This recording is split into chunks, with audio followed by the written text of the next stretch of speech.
Hi Pisces, this is Pisces Hub. Welcome to my channel. So for today's video, gagawa tayo ng weekly reading for Pisces from April 22 to April 28, 2024. Okay? So alamin natin kung ano mga posibleng mangyari for Pisces sa linggong ito, mga gabay, mensahe ng tarot cards for Pisces para sa linggong ito. Okay?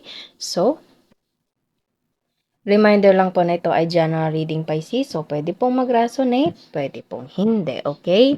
And, ang gender po na lalabas dito, feminine or masculine po, ay pwede po sa babae, sa lalaki, o sa LGBT man. Okay? Wala po tayong gender specific Pisces. Basta tugma sa sitwasyon, sa mga taong dinidil, and sa mga taong konektado sa ating reading ngayon, take lang. Pag hindi po mag-resonate, huwag pong ipilit po, okay?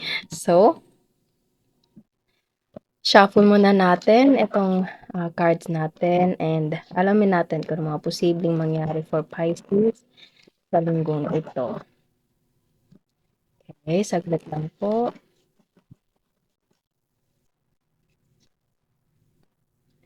Ano po ang message po for Pisces para sa linggong ito? Mga posibleng mangyari para kay Pisces sa linggong ito. From April 22 to April 28, 2024. Okay? So, there's a main male. Pwedeng ikaw to Pisces or pwedeng you're dealing with someone na masculine energy. Okay? So, wala po tayong gender specific po. So, there's a main male, main masculine. Okay? So, ano po ang konektado kay main male?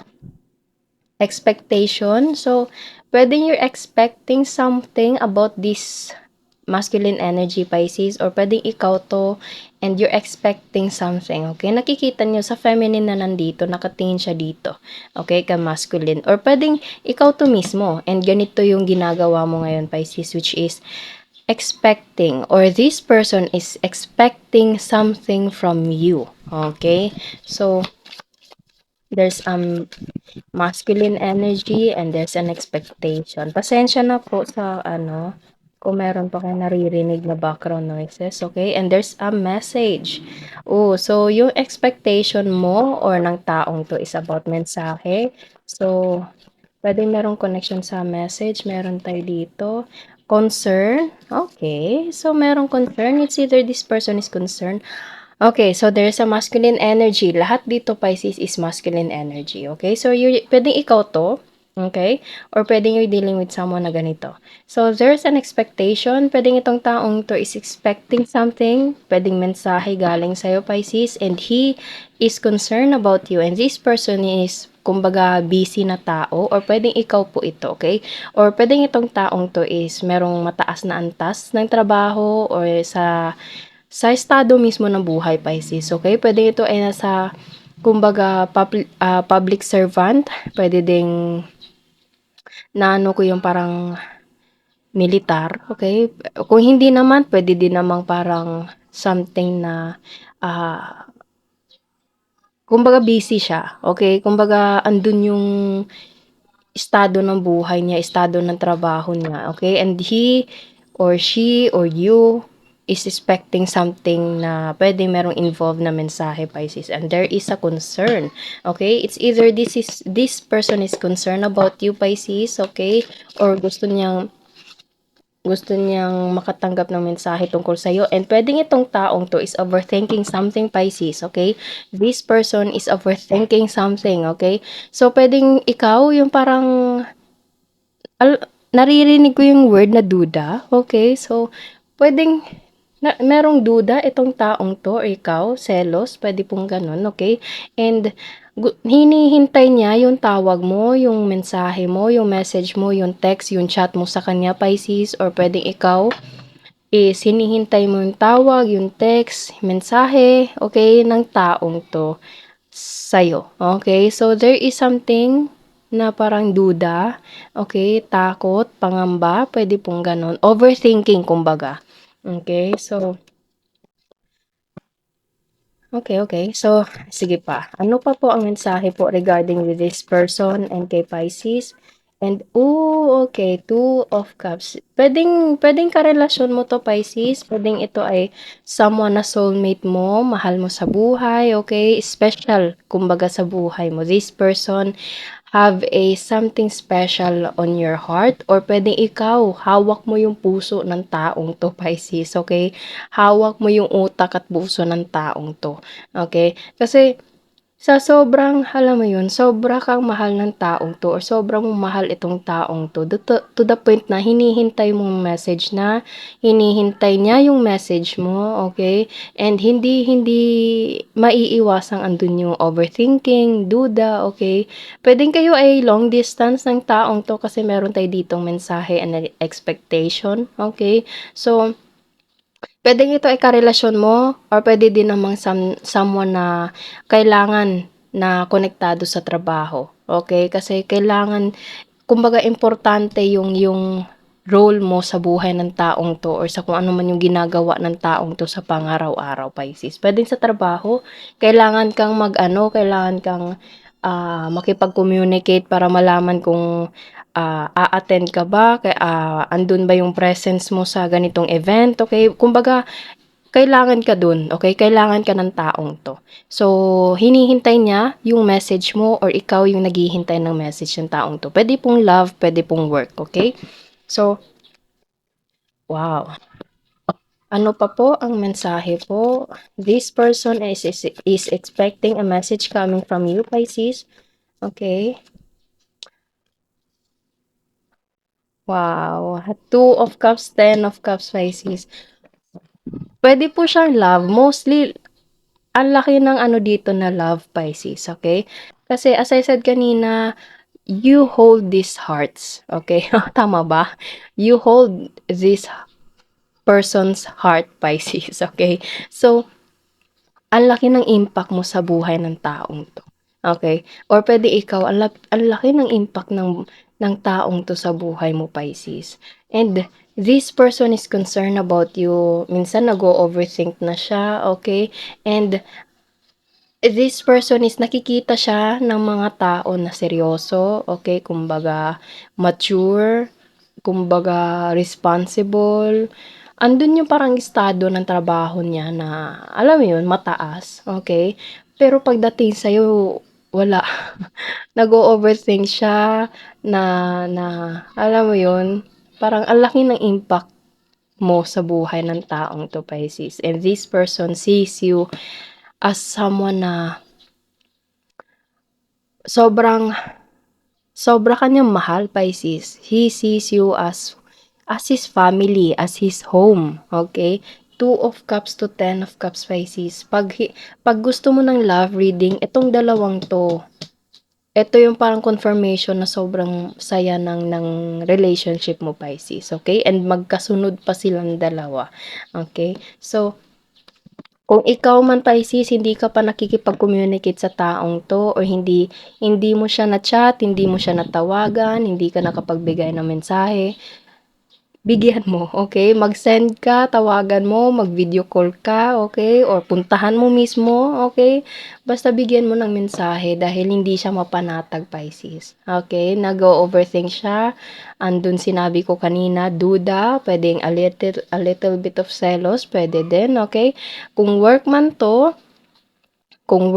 Pisces, kailangan nito ng taong 'to yung presence mo, okay. Yung kumbaga yung role mo sa kung ano man yung ginagawa ng taong 'to sa kumpanya niyo, okay. So, importante ka, kailangan mong makipag-communicate kasi kailangan na maging maayos kung ano man yung, kumbaga project na ginagawa niyo, okay, or yung department na nakalaan sa inyo kailangan niyong trabahuin, ayusin, yung ganito, ganyan para maayos and yung role mo dun isa sa mga kailangan.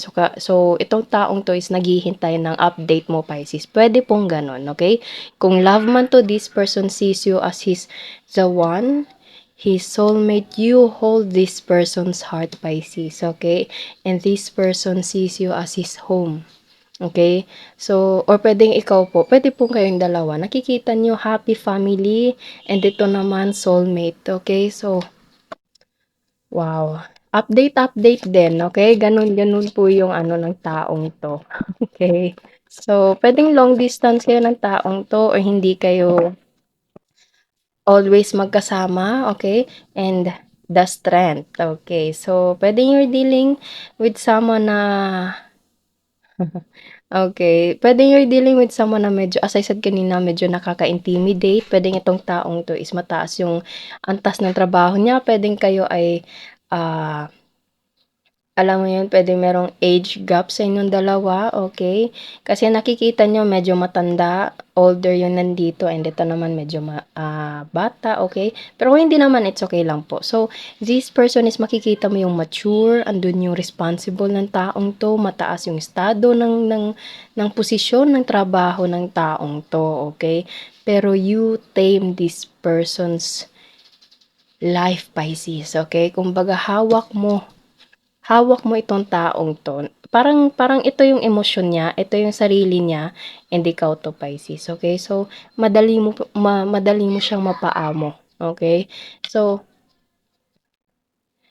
konting ano lang, konting konting salita mo lang, konting haplos mo lang, Pisces, napapaamo mo itong taong 'to because hawak mo ang puso at utak ng taong 'to. Kaya minsan hindi maiiwasang mag-overthink, okay, magduda, lalo na't hindi kayo halos magkasama and hinihintay ng taong 'to yung mensahe mo, yung message mo, yung chat, tawag, text, okay? And nandun yung concern, okay? Pero at the end of the day, Pisces, mahal ka ng taong 'to. Kung love man 'to, okay? You hold this person's heart, Pisces. Okay, bottom of the deck. Yes! Eight of Wands, Pisces. Eight of Wands, this is the message card of our deck, tarot deck. And meron tayo dito mensahe. Okay, so message, Pisces. There is a message coming from this person or you message towards this person or ito talaga, mensahe. Wala tayong bottom of the reading natin ngayon is mensahe, okay? Update, tawag, text, puntahan mo in person, okay? Kasi nag-o-overthink itong taong to sa'yo, Pisces. Or ikaw, nag-o-overthink ka sa taong to and kailangan ng taong to yung update mo, okay? Kung nasa isang relasyon man kayo or again, kung sa trabaho man, kailangan mong ayun nga, mag-update na na ano ba yung presence mo do'n, sobra kang kailangan sa kumpanya niyo and kailangan mong i-ano yung kumbaga attendance mo, okay? Yung trabaho mo para matapos, para maging maayos yung project na ginagawa niyo, Pisces, okay? Kung love man 'to, you hold this person's heart and hinihintay niya yung message galing sa'yo. Okay, so mahal ka ng taong 'to, Pisces, and for sure mahal mo din itong taong 'to. Okay, so maganda, sobrang ganda, nakakakilig itong reading natin ngayon, okay? So, kuha tayo ng mga initials, random words, Pisces, para malaman natin kung anong mga konektado itong reading natin ngayon sa linggong ito, okay? So, kuha tayo dito po, kukunin ko dito yung mga initials, random words, kung sino, or ano po yung konektado sa ating. There's a Moreno, Morena. So, pwedeng ikaw ay Moreno, Morena, Pisces, or pwedeng itong taong to, or pwedeng pareho kayo, okay? So, kuha pa tayo ng ibang random words. Pwede ding initials kung sino itong dinidil ni Pisces, okay? Saglit lang. Ayan. So, meron tayo ditong magulang, salo-salo. Okay, letter U, Y, R, mayaman. Yes, mayaman. Itong taong to, lalo na sa pinansyal, lalo na sa trabaho, connection. Connection, mensahe, yun din yun. Okay, Morena, abroad. Again, sinabi ko kanina, pwedeng kayo ay LDR, money, negosyo. Pwede pong sa negosyo, kailangan nyo makipag-usap dahil meron kayong kailangan pag-usapan lalo na sa negosyo. Okay, letter V and letter Q. Ay, ayun pa, meron pa pala. Madaldal and anak. Okay, anak, magulang. So, puwedeng ito ay kung hindi man 'to love or, something na work, career, puwede din pong mensahe galing sa nanay, tatay, or anak mo mismo, Pisces, okay? Kasi of course mahal mo itong anak mo or mahal ka ng nanay, tatay mo, okay? So, yun po ang ating reading sa linggong ito from April 22 to April 28, 2024, okay?